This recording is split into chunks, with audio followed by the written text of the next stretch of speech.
Very good morning students. आज अपन gravitation वाले chapter में ही थोड़ा डिस्कस करेंगे। जियो सिंक्रोनस सैटेलाइट किसको बोलते हैं या जियो स्टेशनरी जो सैटेलाइट होता है वह किसे बोलते हैं, इसके बारे में अपन प्रीवियस लेक्चर में डिस्कस कर चुके हैं, तो उसी के बारे में थोड़ा डिस्कस करेंगे। और जो पोलर ऑर्बिट होती है वो क्या होती है और इससे रिलेटेड कुछ इम्पोर्टेंट न्यूमेरिकल तो अभी तक अपन डिस्कस कर चुके हैं। उसी के अनुसार जो जियो सिंक्रोनस सैटेलाइट होता है, यहाँ पर मैंने ई देखो कैपिटल लिखा है, तो ये आपके लिए खास एक हिंट्स है। जियो स्टेशनरी या जियो सिंक्रोनस जो सैटेलाइट होते हैं उनका जो रिवॉल्विंग टाइम होता है, रिवोल्यूशन टाइम होता है पृथ्वी के चारों तरफ, वो पृथ्वी के टाइम के ही बराबर होता है, अर्थात वो भू स्थिर होते हैं। तो ऐसी कक्षा में उनको स्थापित किया जाता है। कक्षा का मतलब ऐसे पथ पर, अर्थात पृथ्वी की सतह से इतनी ऊंचाई पर वो वर्ताकार पथ में गति करेंगे कि उनका जो चक्कर लगाने का, एक पूरा चक्कर लगाने का जो टाइम है वह पृथ्वी के घूर्णन के बराबर हो, अर्थात 24 घंटे के बराबर हो। तो इसका मतलब ये हुआ कि वो पृथ्वी के साथ साथ ही घूमते हुए नजर आएंगे, अर्थात पृथ्वी के सापेक्ष उनको देखा जाए तो वो स्थिर नजर आएंगे। तो यहाँ पर ई का मतलब है अर्थ, कि अर्थ के रिस्पेक्ट में वो कांस्टेंट नज़र आएंगे, और उनका जो रिवोल्यूशन टाइम है वो होता है 24 आवर्स। ये बात अपन डिस्कस कर चुके हैं। तो ऐसे ही जियो स्टेशनरी जो ऑर्बिट होती है, जो भू स्थिर पथ है, वो क्या है? वो एक प्रकार का एक वर्ताकार पथ है पृथ्वी की सतह से लगभग 42,165 किलोमीटर की ऊंचाई पर, सॉरी, पृथ्वी के केंद्र से। तो आप इसको यूँ मान सकते हैं कि अगर मैं पृथ्वी का त्रिज्या है उसको मैं लगभग 6,400 किलोमीटर मानूँ, तो ये 42,165, 42,164, कल मैंने इसको मोटा मोटी आपको बताया था कि ये 42,200 के लगभग है। तो इसको 42,200 में से घटाएंगे तो ये बचेगा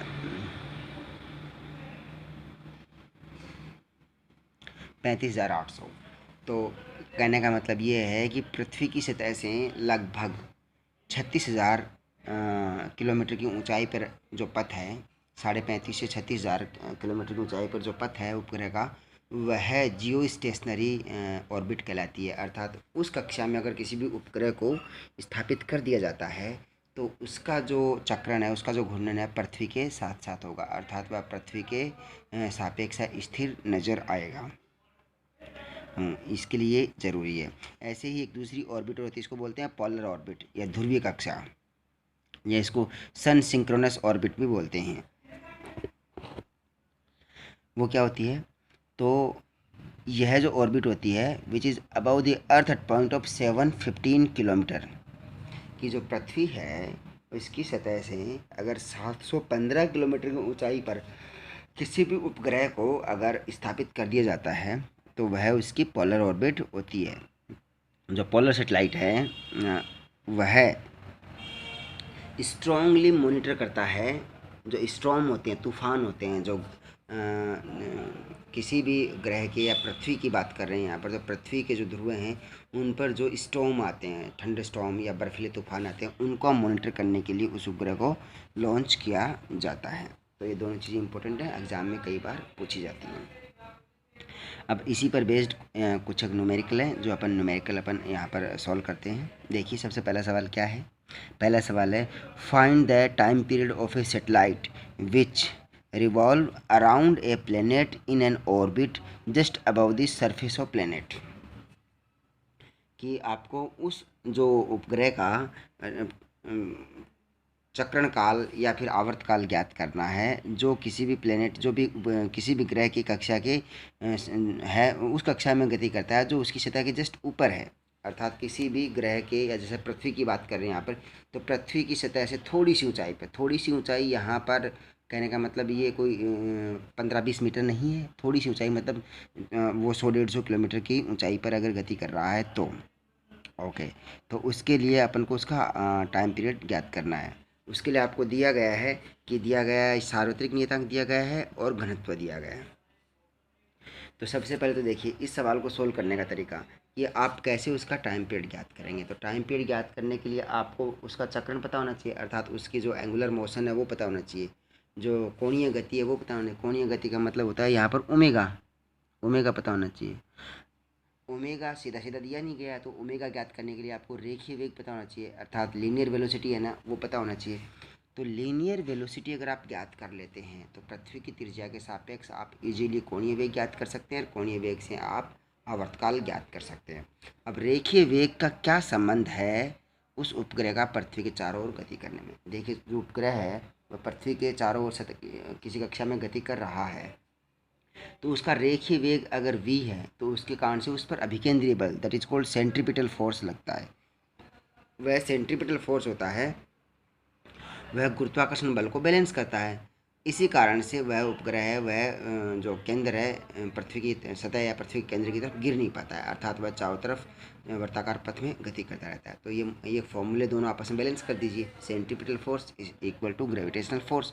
सेंट्रीपिटल फोर्स कितना होता है? mv²/r, जो कि चैप्टर नंबर 1 में अपन पढ़ चुके हैं। ये mv² सेंट्रीपिटल फोर्स। और दूसरा कितना है? Gmm/r²। ये दोनों बराबर हो गए। यहाँ देखिए v अपन को मिल गया है, उपग्रह का जो रेखीय वेग है वो अपन को मिल गया है। उपग्रह का रेखीय वेग ज्ञात करने के बाद में कोणीय वेग ज्ञात कर लेंगे, और कोणीय वेग ज्ञात करने के बाद में अपन उसका आवर्तकाल या टाइम पीरियड ज्ञात कर लेंगे। ओके, तो देखिए यहाँ पर स्मॉल m से स्मॉल m कैंसिल कर सकते हैं, और v इज इक्वल टू होता है omega r। It's a simple formula, v is equal to omega cross r। तो v बराबर ओमेगा r, थीटा का मान अगर 90 डिग्री ले लें तो ये वेक्टर रूप में होता है। ओके, तो v की जगह पर मैंने ओमेगा r रखा। यहाँ पर स्मॉल r है, वह पृथ्वी की त्रिज्या के बराबर माना गया, क्योंकि सतह के जस्ट ऊपर ही वह गति कर रहा है, ध्यान रखिए इस बात का। और पृथ्वी के ऊपर गति करने का मतलब यह है कि वह थोड़ी सी ऊंचाई पर 100, 50, 150, 200 किलोमीटर की ऊंचाई पर, जो पृथ्वी की त्रिज्या 6400 किलोमीटर की तुलना में बहुत कम है, तो उसको लगभग r ही मान लेते हैं अपन। एकदम एक्यूरेट वैल्यू अगर इसकी ज्ञात करनी है तो फिर आपको r+h का स्क्वायर लेना पड़ेगा। ओके, अब देखिए m omega square r² divide by r is equal to Gmm/r²। अब यहाँ से देखेंगे एक r से r ये कैंसिल हो गया, इस r को लेके जाएंगे r³ हो जाएगा। तो सीधा सीधा अपन यहाँ पर ज्ञात कर सकते हैं ओमेगा का मान।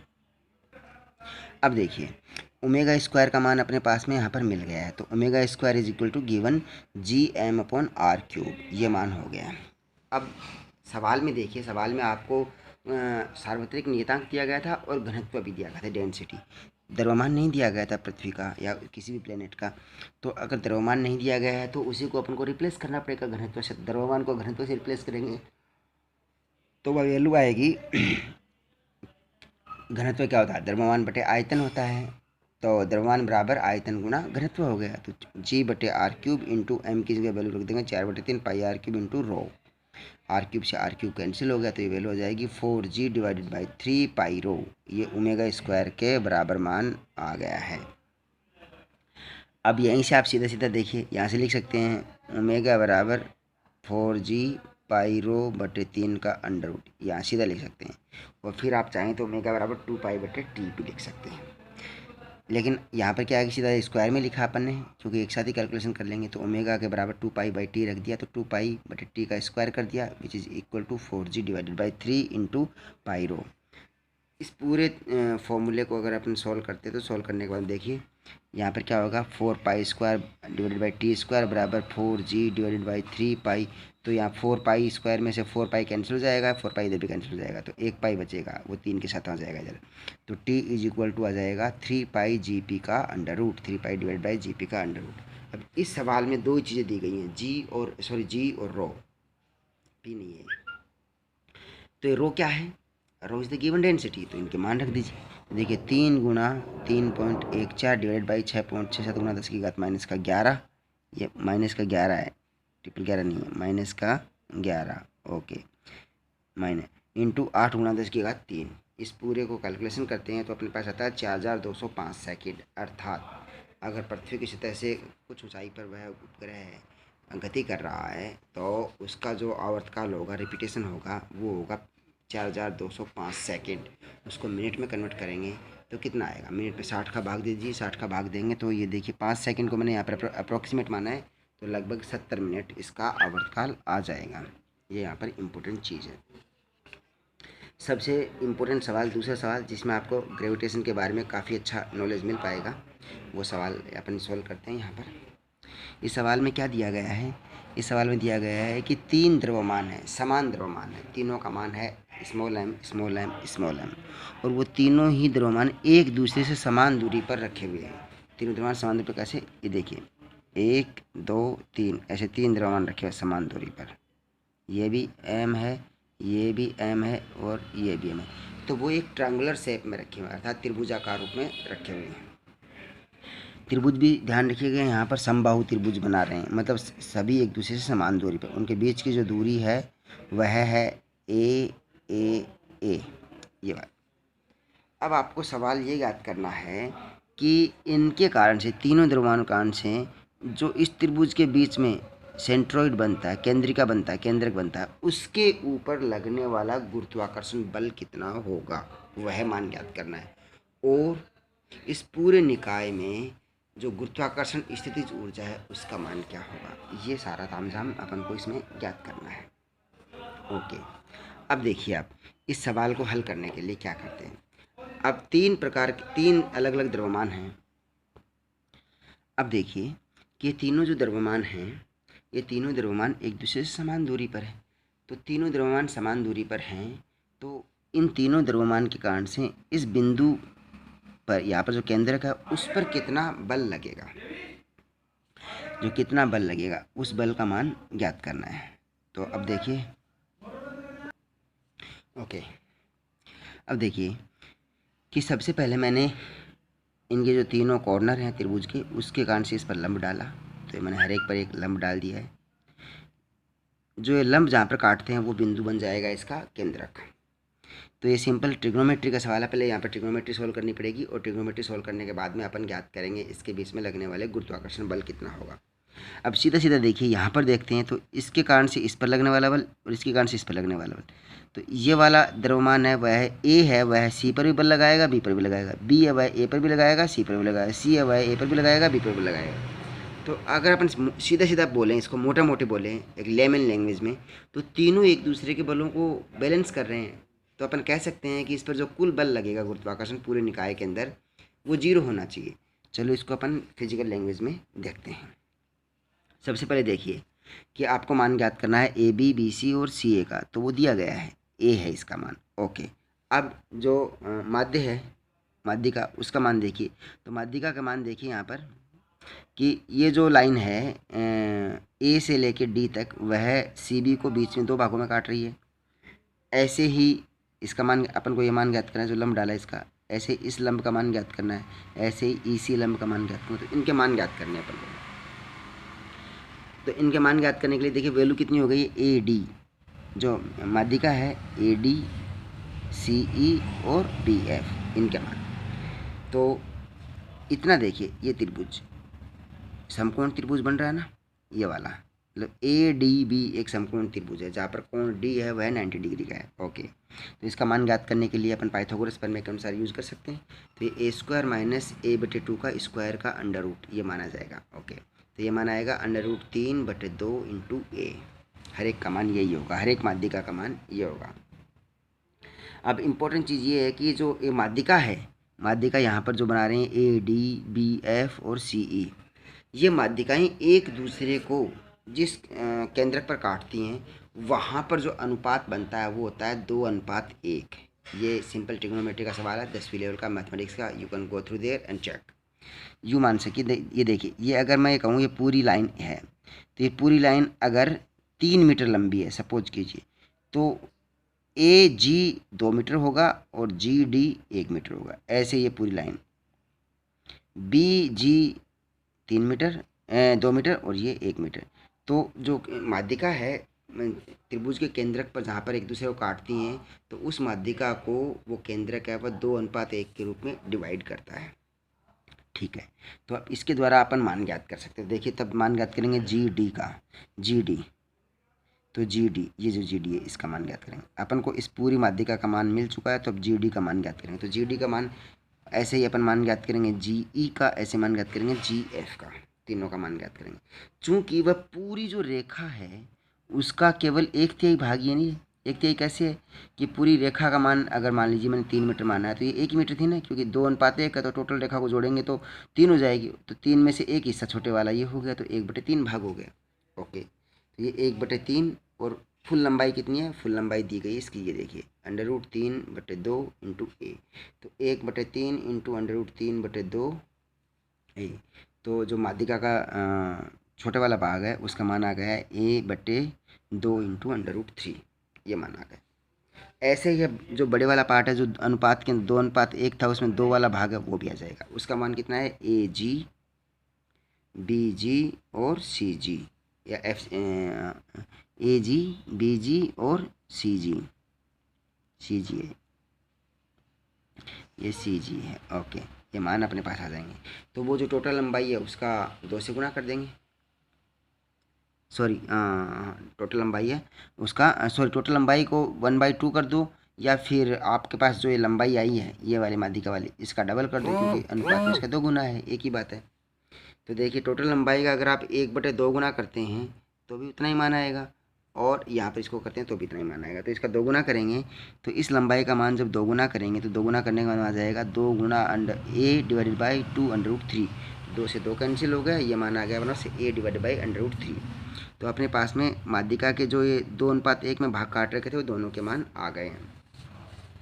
अब अपन को पता लगाना है कि इसके कारण से जो बल है, हर एक द्रव्यमान दूसरे पर कितना लगा रहा है।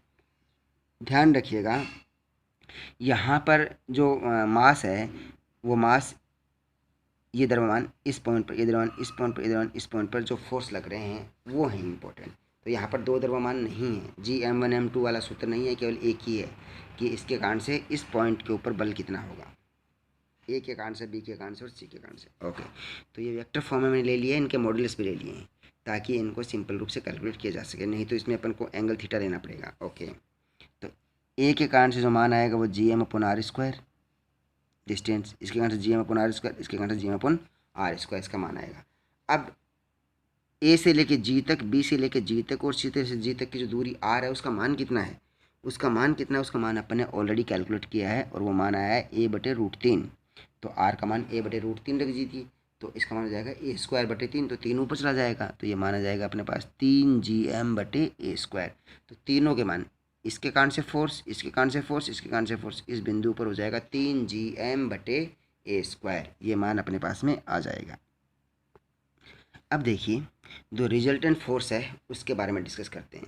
तो अभी अभी अपन ने जो कैलकुलेट किया था, वापस इसी डायग्राम में देखिए कि यहाँ पर देखिए resultant of B and C at FBC। तो देखिए B और C है, इसका जो बल है इधर की तरफ और इसका जो बल है इधर की तरफ, इन दोनों का जो रिजल्टेंट बल है वो ऊपर की तरफ हो जाएगा बैलेंस करने के लिए। तो FBC का मान ज्ञात करना है। अब देखिए ये जो दोनों, क्योंकि ये एक समबाहु त्रिभुज था तो इनके बीच में जो कोण बनेंगे, ये वाला, ये बनेगा 120 डिग्री का। तो इसको वेक्टर फॉर्म में जोड़ेंगे तो ये दोनों बल जुड़ जाएंगे, FB और FC वेक्टर एडिशन हो जाएगा। तो FB और FC का जब स्क्वायर करेंगे मॉडुलस के तहत, तो ये FB² + FC² plus 2FB/FC cos theta, और cos थीटा का मान 120 डिग्री है, तो मान रख देंगे। तो FB और FC के मान है वो समान है, जो पहले ही अपन कैलकुलेट कर चुके हैं, और उसके मान है 3Gm/A²। तो उनके सबके मान रख दिए, 3Gm/A² का होल स्क्वायर, 3Gm/A² का होल स्क्वायर इंटू 2, और फिर देखिए इन दोनों का मान भी समान ही है, तो 3Gm/A² का होल स्क्वायर कर दिया, cos 120 कर दिया। cos 120 का मान आप इसमें इजीली लिख सकते हैं। ओके, तो cos 120 का मान आप इसमें लिखेंगे तो जो मान आएगा वो देखिए, ये वाला मान और ये वाला मान, दोनों ही मान आ गए हैं। तो दोनों ही मान आ गए हैं। तो अब देखिए यहाँ पर इसका मान -1 आ जाएगा, सॉरी -1/2। तो 1/2 आने की वजह से ये कैंसिल हो जाएगा, इसको एक को कैंसिल कर देगा, तो ये वैल्यू हो जाएगी 3Gm/A²। तो ये मान आ गया रिजल्टेंट। अब देखिए ये मान रिजल्टेंट आने के बाद में गौर से देखिए इसे, कि यहाँ पर जो मान आया है वह मान इस मान के समान ही आया है, 3Gm/A²। तो इसलिए इसकी डायरेक्शन ऊपर की तरफ और इसके नीचे की तरफ है। तो देखिए यहाँ पर, तो यहाँ पर जो वैल्यू आएगी टोटल रिजल्टेंट फोर्स की, वह हो जाएगी 0, क्योंकि इधर फोर्स और इधर फोर्स, तो ये दोनों फोर्स का रिजल्टेंट फोर्स इधर होना चाहिए और ऊपर से नीचे की तरफ आ रहा है, तो दोनों समान है, तो कैंसिल हो जाएंगे। अर्थात उसके जो केंद्रक पर जो रिजल्टेंट ग्रेविटेशनल फोर्स होगा उसका माना जाएगा 0। ओके, अब ऐसे ही उसमें पोटेंशियल एनर्जी का ध्यान रखें। यहाँ पर पोटेंशियल एनर्जी है वो अपन रेफरेंस के रिस्पेक्ट में नेगेटिव ले रहे हैं, कि अपन ने बताया था ना कि अगर ऊपर से नीचे की तरफ लेते हैं तो पॉजिटिव और नीचे से ऊपर की तरफ लेते हैं तो नेगेटिव, तो इसको नेगेटिव ले रहे हैं यहाँ पर। तो जो पोटेंशियल एनर्जी है वो हर एक मास के कारण से आ जाएगी Gm/r। आर का मान कितना था A/√3, तो √3 ऊपर चला जाएगा नीचे आ जाएगा। टोटल जो पोटेंशियल एनर्जी है वो तीनों मास के कारण से जो सेंटर पर होगी वह हो जाएगी अंडर 3 गुना प्रत्येक के कारण से पोटेंशियल एनर्जी। तो प्रत्येक कारण से पोटेंशियल एनर्जी आएगी -√3 Gm/A डिवाइडेड बाई ×3, तो हो जाएगा माइनस का 3 × 3 Gm/A, ये टोटल पोटेंशियल एनर्जी हो जाएगी। अभी सबसे इम्पोर्टेंट सवाल एक और, ये बहुत ही इंपॉर्टेंट सवाल जो मैं डिस्कस भी कर चुका पहले लेकिन इसको न्यूमेरिकली सॉल्व नहीं किया है, कि पृथ्वी की सतह है उसके बीचों बीच केंद्र से गुजरते हुए एक अगर सुरंग खोद दी जाए और उसमें अगर किसी भी पिंड को या पार्टिकल को, बॉडी को छोड़ दिया जाए तो उसकी गति की विवेचना करनी है। मैं पहले से बताता हूँ कि उसकी गति है वो सिंपल हार्मोनिक मोशन होगी, सरलावत गति होगी। तो ये सिद्ध करना है।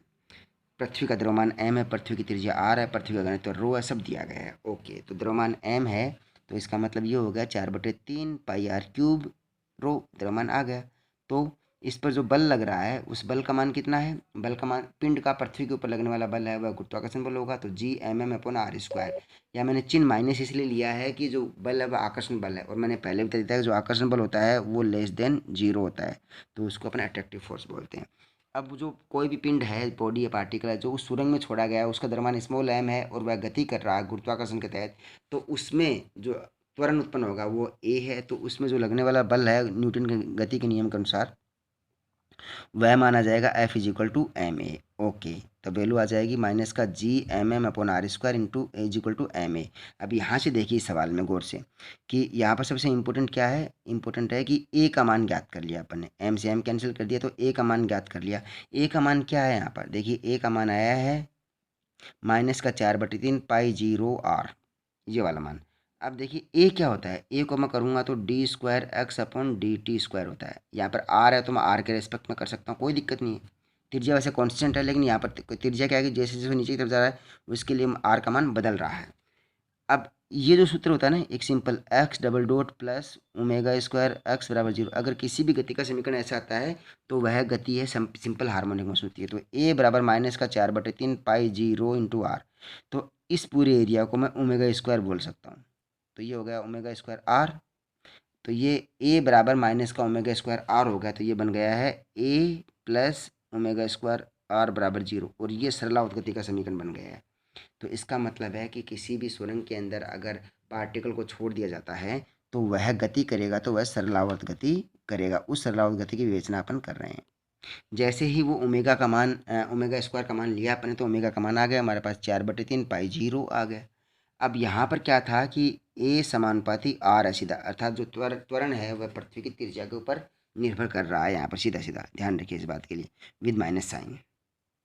ओके, तो अगर ओमेगा का मान पता चल गया तो टी का मान पता चल जाएगा, t = 2π/ω होता है, तो मान रख दीजिए 2π/ω, तो ओमेगा का मान रखेंगे तो ये अंश और हर आपस में चेंज हो जाएंगे। देखिए यहाँ पर 3/4 π/gp हो जाएगा, 0 हो जाएगा, और ये 2π अंदर की तरफ लेके जाएंगे तो कैंसिल होकर वैल्यू जाएगी 3π/gp।